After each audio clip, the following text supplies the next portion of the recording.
In the United States, you have something called the Constitution. The Constitution restricts the government. The Constitution's job is to restrict the government and to protect your rights. You have something called the Bill of Rights, which were amendments to the Constitution to really, really super give you a good deal and restrict the government could do, because governments have such a history of screwing people over and over and over and over again throughout history. So what are some things in the Constitution? And these are very important things to know. And these things are so important to know that federal officers, such as Gary Gensler, the chairman of the SEC, you can go on the internet and you can search Gary Gensler's confirmation hearing, and you're going to see him swear an oath to the Constitution of the United States of America to defend it against enemies, both foreign and domestic. Now, you might ask yourself, what is a domestic enemy? What is a domestic enemy of the Constitution? I wonder. So the Constitution has something called the First Amendment. The First Amendment is freedom of speech, freedom of the press. Government shall make no law against free talking and all that stuff, right? Well, it turns out that Gary Gensler and the Securities Exchange Commission is actually doing a lot in violation of their oath. It turns out that they're violating a lot of what the Constitution is supposed to be protected from. So the Constitution says you have a right to freedom of movement, a right to freedom of association, a right to freedom of speech. There's other legal doctrines like the right to contract, which, you know, if you interfere with other people's contracts, is tortious interference and you can get sued for it. And it can cost you money. You have a whole bunch of rights in there, right? And then there's things that are like even harsher violations. So if you're going to violate people's free speech, one of the worst ways to do that is with something called prior restraint, where you don't even give them the chance to speak. Well, listen to this. Blockchain networks are communication networks. They carry speech. The first Bitcoin block carried a copy of a newspaper article. Blockchain networks are speech. And the software that consists of blockchain networks, the nodes, the wallets, those are just word processing assistants. They just help you format your speech in a way that other participants can understand. So when you try and interfere with the blockchain, you're interfering with communication. You're interfering with communications network. You are performing prior restraint. Your interference in these things is creating a chilling effect. You are interfering with people's association. You are interfering with people's right to contract with each other. You're interfering with specific contracts. You are doing numerous, multiple things in violation of your oath to protect the Constitution. You're doing it outside of congressional authority. You're doing it outside of your mandate. So I don't understand how America became the carceral state. America has the highest rate of incarceration of any nation that's ever existed in the history of mankind. And yet you see very few lawsuits against people in the government. It just doesn't seem to match up to me. If you have extremely high rates of the government putting people in prison, shouldn't you have also high rates of some of the people being put in prison kind of suing the government for violating their rights?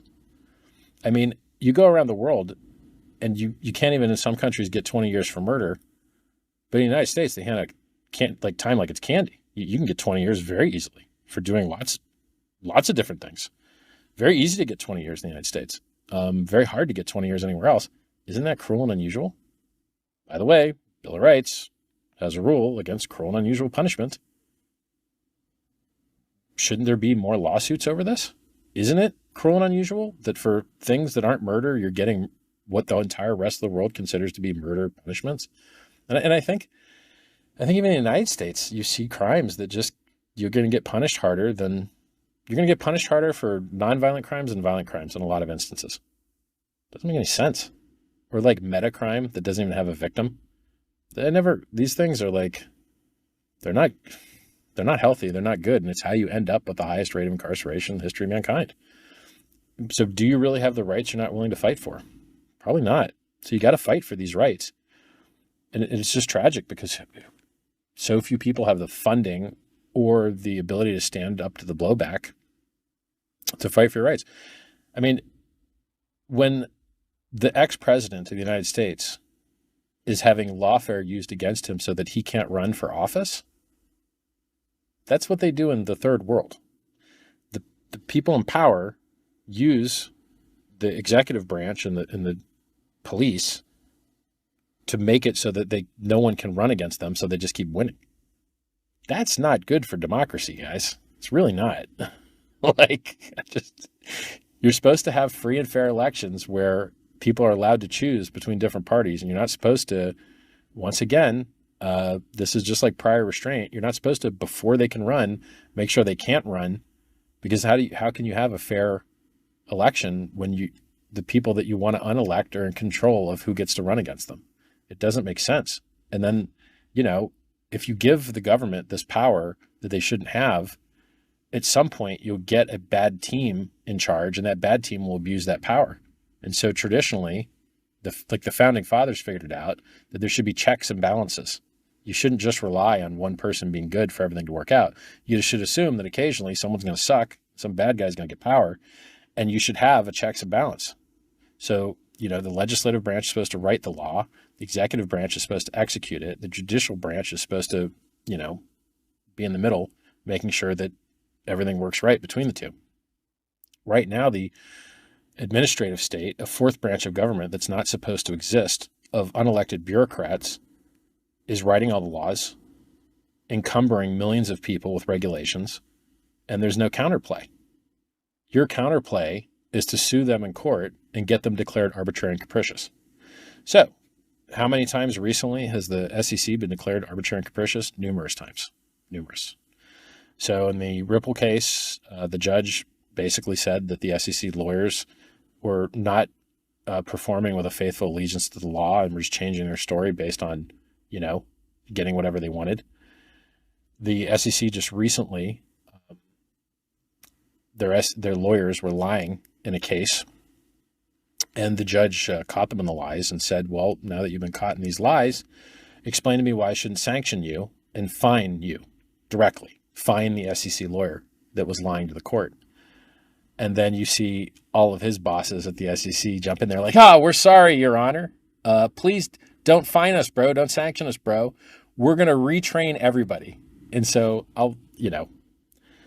I will let you guys know where to find these specific documents. This is only a couple days old. The SEC. So then you see this guy's bosses at the SEC throwing him under the bus and throwing junior guys under the bus, if I remember correctly, and then talking about how they're going to retrain all their litigators and how they're getting rid of that guy and they're putting in new guys. And you're like, hey, you know what? You wouldn't have all these problems if you just didn't lie to the judge. So you don't need to train your guys on how to not lie to the judge. And this isn't the only thing, right? The SEC has lost 4 of their last 5 cases in front of the Supreme Court. Gary Gensler likes to go on television speaking outside of his capacity of the SEC. So he'll go in interviews with people and say that he's not speaking on behalf of the SEC. Well, buddy, that means you're speaking on behalf of yourself, which means it's actionable. Okay, you are speaking on behalf of yourself, and you are moving markets, and you are manipulating markets. You, Gary Gensler, are manipulating markets outside of your authority at the SEC, which means you are personally responsible. You hear me hedging the heck out of my language because I don't want to catch a case. Not financial advice, do your own research, no forward-looking statements. But you, buddy, you're on record teaching at MIT saying that 75% of tokens are not securities, and then you get a job, you got your round trip, you got your revolving door, you got your 16 years at Goldman Sachs, but now you get to regulate Goldman Sachs. That's a good round trip you got there, buddy. You get to defend all your friends that you make all your money with. Hey, where's all your money, Gary? It's with all your friends that you're helping out by screwing the competitors, right? So in Gary's world, and by the way, so I would love to see Gary Gensler catch a charge for his manipulating markets with his speech outside of his capacity at the SEC. I would love to see him catch a charge for violating his oath. I'd love to see people suing him directly because people don't understand. When the SEC attempts to call something a security, it's like calling hugging, punching, and arresting parents for beating up their kids. It is disgusting. It is a violation of due process.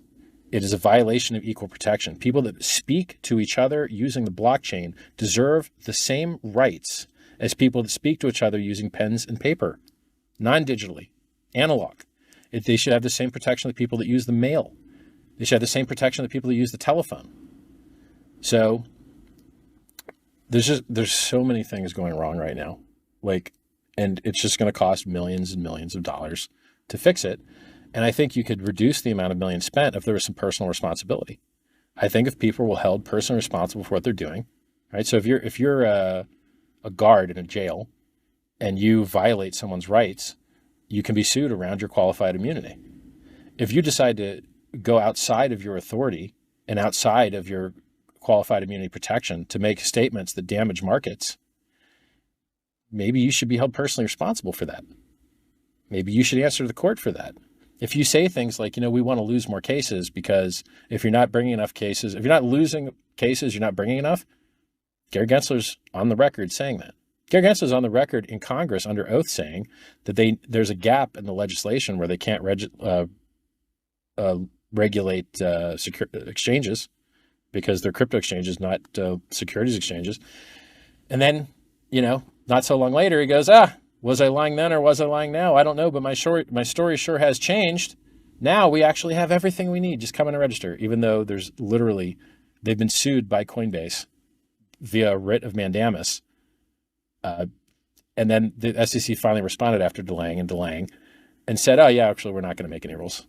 The whole rest of the world's making rules. Japan's making rules. Singapore's making rules.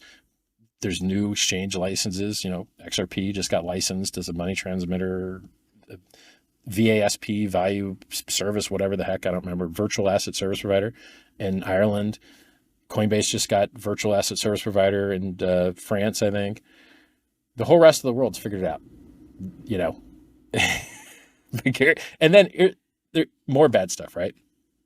Gary Gensler loses the XRP case. Now, look, is it him specifically? No. But I think he's on the commission of guys that has to vote for what actually gets sued, right? So I think there's like 5 people on the commission, and you need like 3 of 5. And if you get 3 of 5, then they can like bring an action against somebody. I think that's how it works. Not an expert, not a lawyer.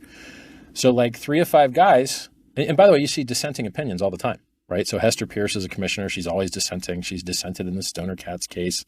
She's dissented in a bunch of cases. She's going to tell you what we're doing is wrong. Like this stuff that the SEC is doing is wrong. And she's on the board. She's in the commission, right? She's one of the 5 people that gets to vote on these things. And there's another guy, I think his name's Udaya, that like is commonly dissenting with her these days. Now, like, why am I telling you guys about this stuff? Because these are your rights. I don't live in the United States. I haven't lived in the United States for decades. These are your rights. These are your problems. These people are screwing you. You need to do something about it. So the things that I'm telling you that are obviously true, like for instance, you can't custody cryptocurrency. Like I'll give you an example. The IRS is trying to make some law where like anybody that could have known about a transaction now has compelled speech and has to like gather data on other people, which will be hacked and stolen by Chinese hackers and Russian hackers, but they're just idiots, right? It's just like the SEC themselves. They in their own annual letter declare that they can't find experts to work on crypto because they all own crypto and don't want to sell it.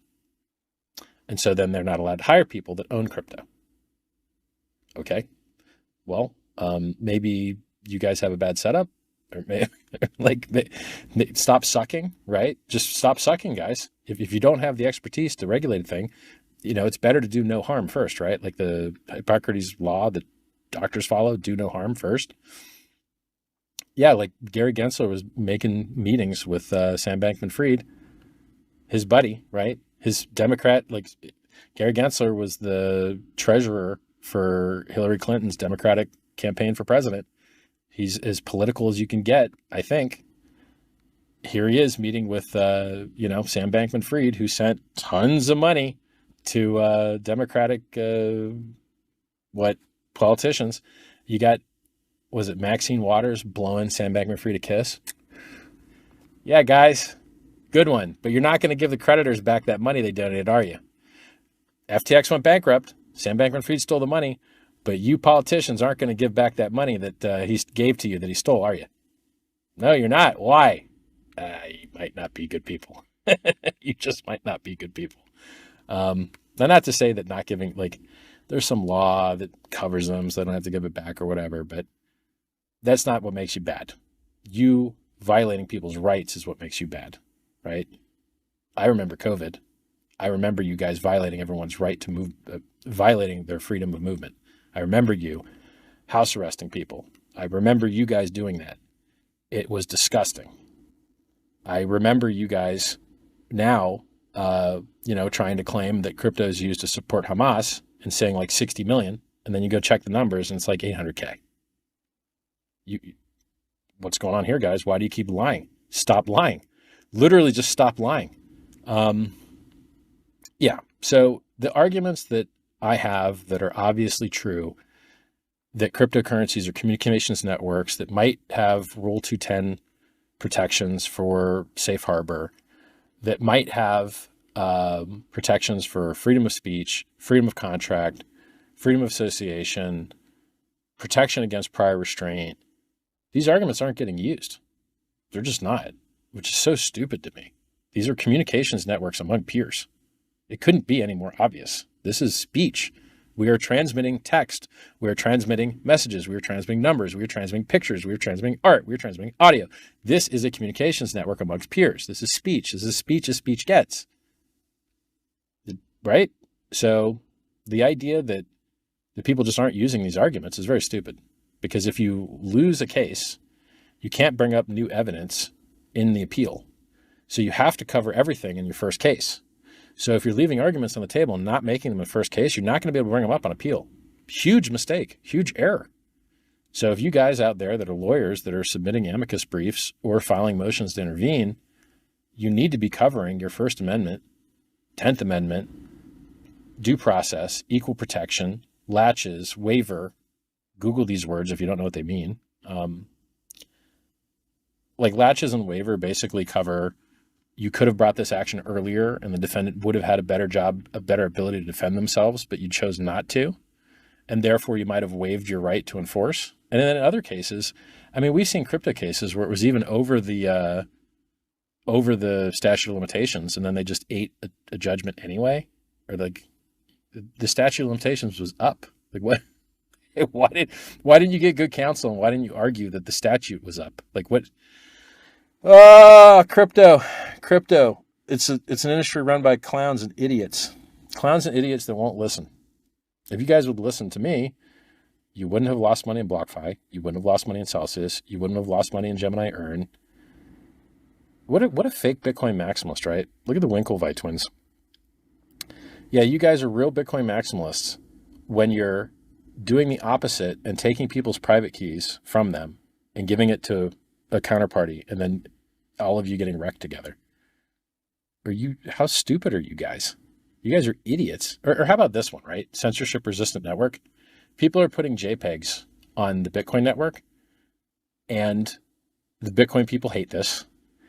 They killed it with counterparty and made the op return code size too small for counterparty to operate way back when.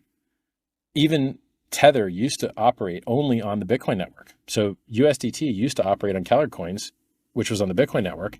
And then they stopped doing it because the fees sucked and the features sucked. And so they moved over to primarily EVM networks now, which Ethereum was the first one. The E in EVM stands for Ethereum Virtual Machine. So like PulseChain is an EVM network. So you have this.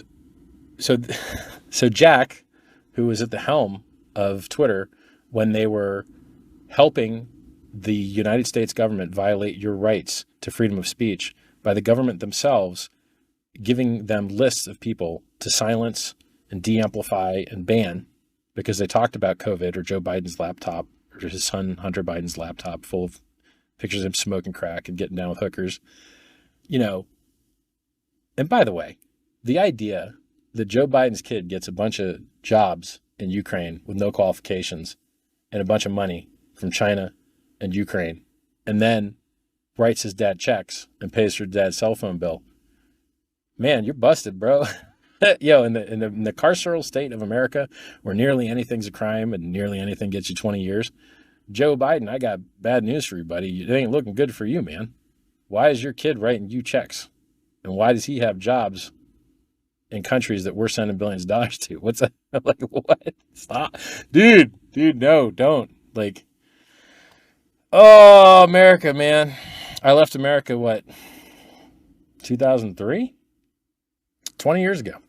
I left America 20 years ago, and yet here I am spending my days doing legal research to try and make America a better place. Sucks for me, bro. Sucks for me. Left 20 years ago, didn't get any of that free helicopter money, didn't get any free money checks, didn't get any loans that I didn't pay back, any of that crap that everyone else in America apparently got. Yeah, but here I am, still trying to make it a better place because my people. I care about my people. That's why I'm doing a Christmas video for you guys. And, you know, that's why I give you so many things away for free. I care. Free book, t.me/scivive, SCIVIVE. 2 free books there. Free coins, PulseChain.com. Hex.com. What else? There's so many things I like. Let me tell you how smart I am, okay? You could have claimed Hex.com. You could have minted Hex for free during the first year. You could have minted it for free. Boy, that Richard, he's a smart guy. The Mt. Gox hacker, the Silk Road hacker, the Chinese government that took all the Bitcoin away from the Plus token, Ponzi, that caused the pump, like, I don't even remember what year it was.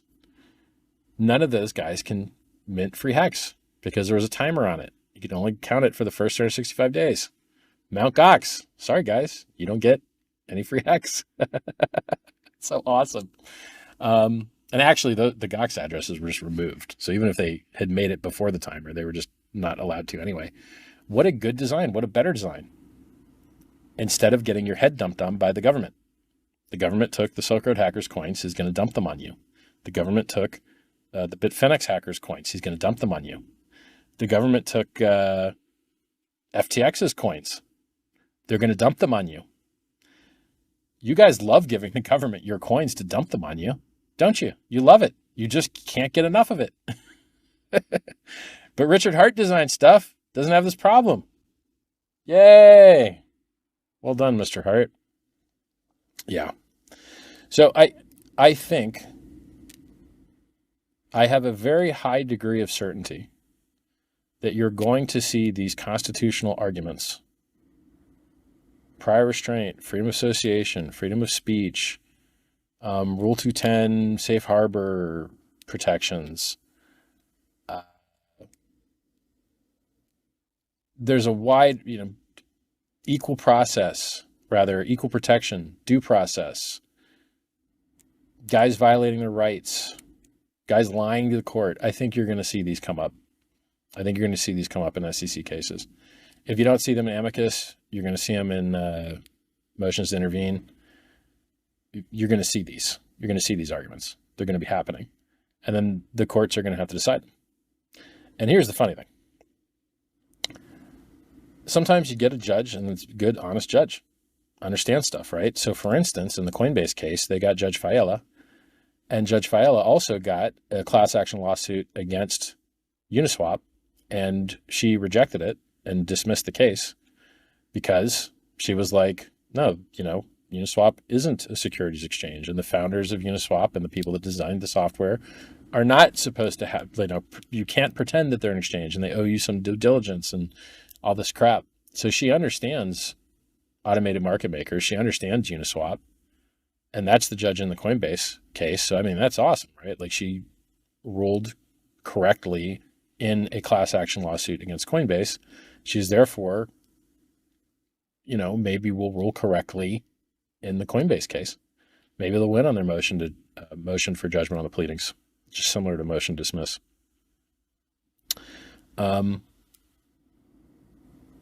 It depends on what judge you get and how much due diligence they want to put in. And there's a lot of cases out there, right? Like you've got the case against the tornado guys. You've got the IRS.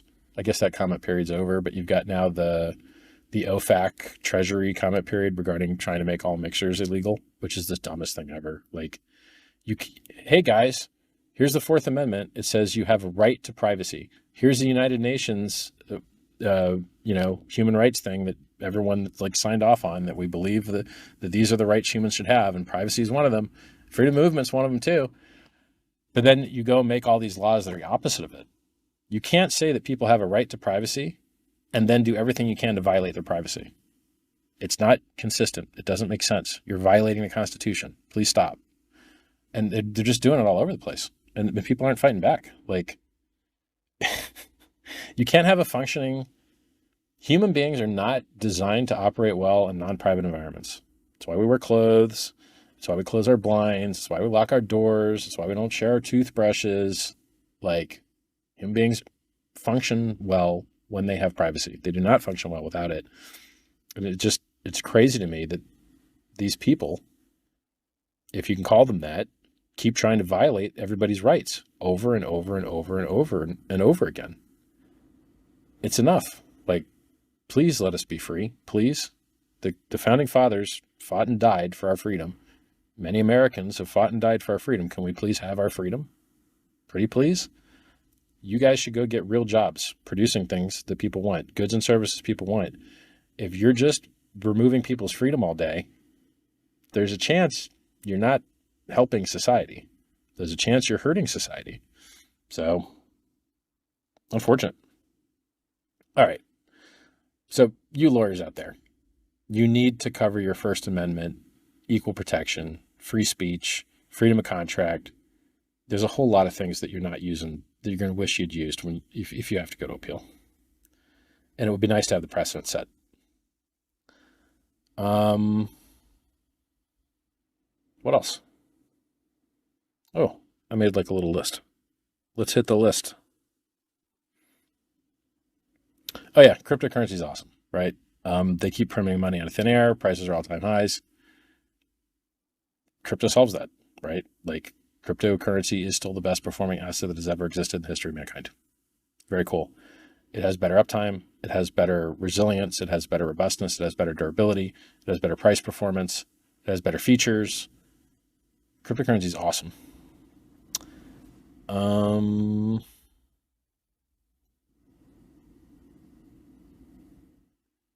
The freedom to transact underlies all other rights. So if you don't have the right to transact with people, which is something that the founding fathers assumed everyone would have, right?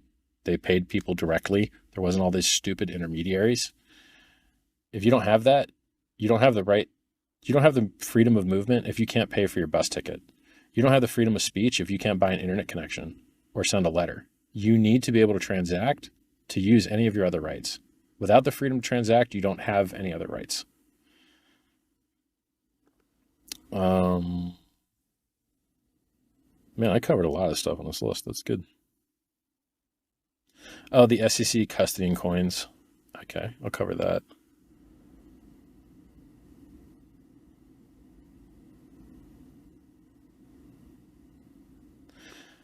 So the two things I see on the list that I didn't cover are, one, the Securities and Exchange Commission is custodying cryptocurrency right now via their comment section.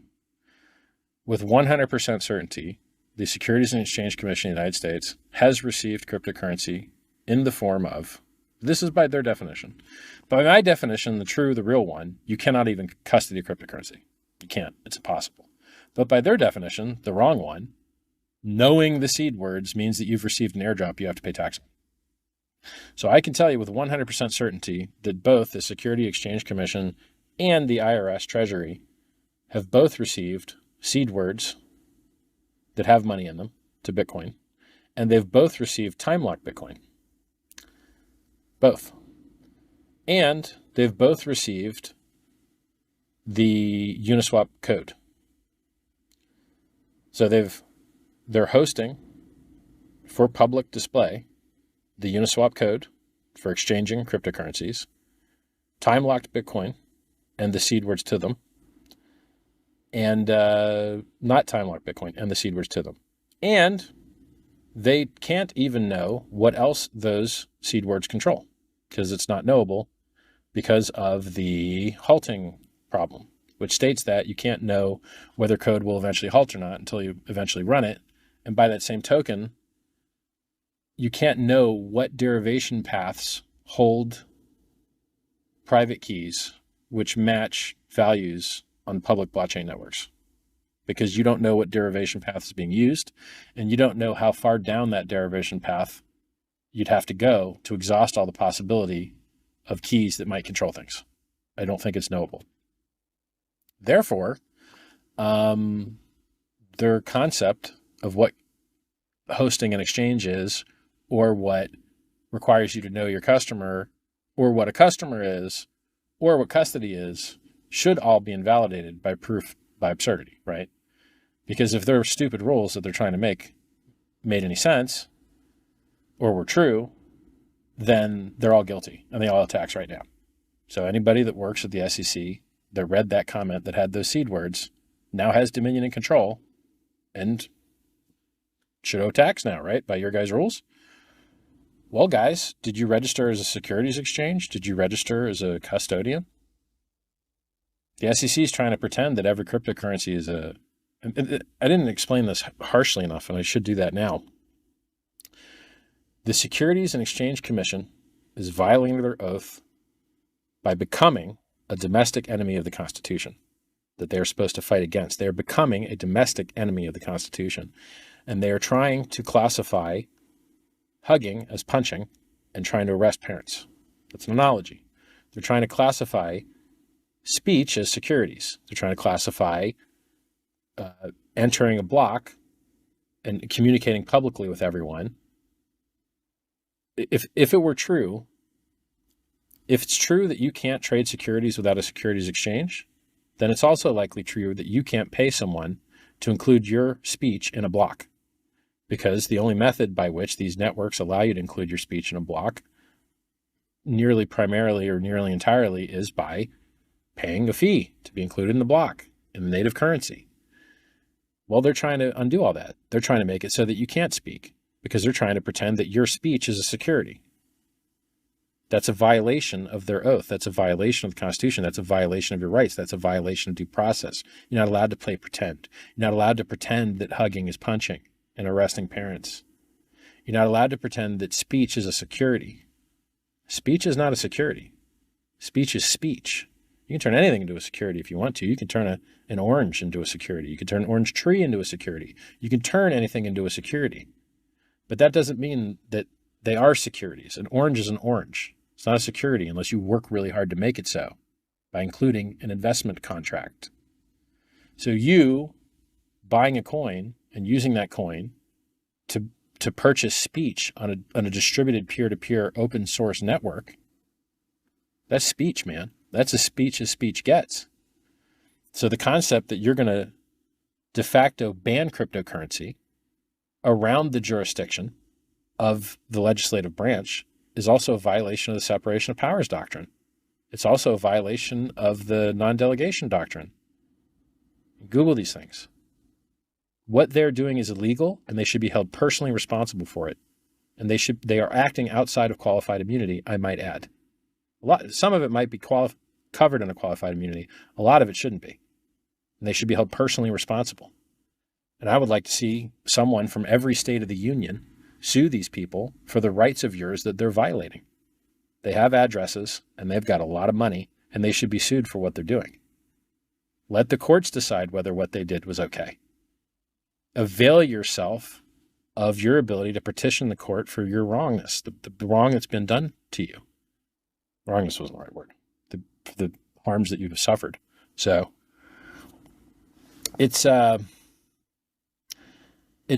that we live in a world with so little personal responsibility, that unelected bureaucrats that have hundreds of millions of dollars that they've received working for people that have received billions of dollars of fine. Goldman Sachs has gotten so many fines, so many, along with so many other giant entities that these scumbags are protecting. They're violating your rights to protect people that want to also violate your rights.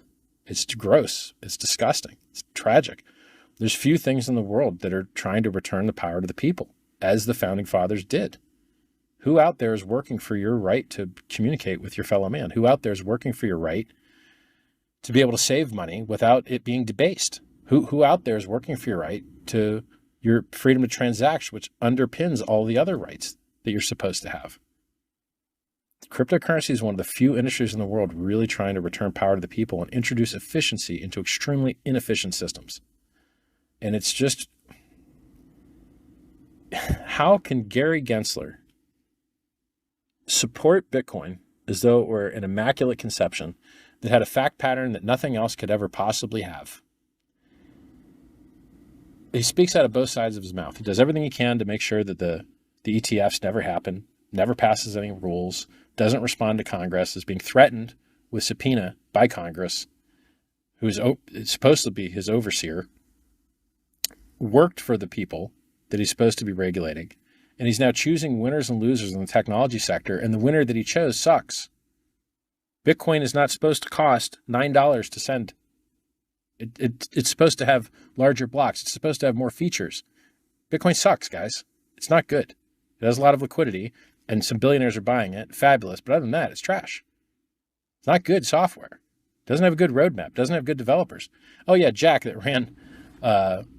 ran Twitter while censoring people on behalf of the government in violation of the Constitution, now funded a pool for Bitcoin miners that was censoring JPEG transactions and was designed by an idiot, one of the few blockchain developers to get hacked for his coins. What? Why? Jack, you're an idiot. Jack, you're an idiot, and your beard looks stupid. I didn't like what you did at Twitter. It was disgusting. And now I don't like what you're doing with your stupid pool. Stop being an idiot. Jack, you're an idiot. You don't have to be an idiot. Watch my live streams. I'll educate you, okay? I'm good at crypto. You're bad at crypto. I'm good at free speech. You're bad at free speech. You suck, Jack. You suck. God, what's his name? Luke Dash Jr. Luke Jr., you suck. You're terrible, okay? Like, it's just, Here's the good news. PulseChain is working perfectly. Hex is working perfectly. You've got all the tools you need to make the world a better place. You are the network. You guys, somebody made these bots. Somebody's made some fiat on-ramps. Somebody's made lending. Like, good job, guys.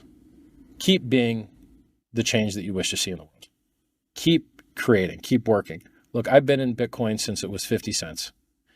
I bought it at 30. It went down to 2. My introduction to crypto, more or less, was 95% drop. And now it's 43K. Okay, so I was mining at 50 cents. Now it's $43,000. That's an 86,000x. That's not bad, right? There's going to be volatility. There's going to be ups and downs. You have the tools that you need to create great things. You really, really do. You have something better than Bitcoin will ever be. Now, you have something now that is better than Bitcoin will ever be. That's enough, man. That is enough. You have what you need to create greatness. And I think you're going to see regulatory clarity coming up. I wouldn't be surprised to see Coinbase win their case. Their legal filings sound awesome, right? That response to the complaint that they wrote was beautiful, really well written, worth reading more than once. So those guys did a great job. And then, you'll probably see good arguments in the Kraken case. And they've also got a lot of amicus briefs from other people as well. Some are okay. So I think you're going to get regulatory clarity. And I would love to see personal responsibility from individuals acting outside of their qualified immunity to violate your rights. Your right to associate, your right to transact, your right to speak. It's disgusting. And they should be held personally responsible if the courts allow it. And you don't know unless you try. You really don't know unless you try. Yeah. So that's it. Merry Christmas, everybody. I hope that let's see how long this video was. I hope that this 1 hour and 22-minute video is enough for you guys out there. I hope you enjoy it. And, look, you're the network. If you want to see something amazing, you need to make it happen. If people are willing to buy coins that are down all the time, or, pictures, JPEG coins or whatever, maybe it's more, getting the word out that needs to be done. Maybe that's what makes the world a better place. If things are going to get better, you're going to make it better. I believe in you guys. Merry Christmas, everybody, and I'll talk to you soon. Bye.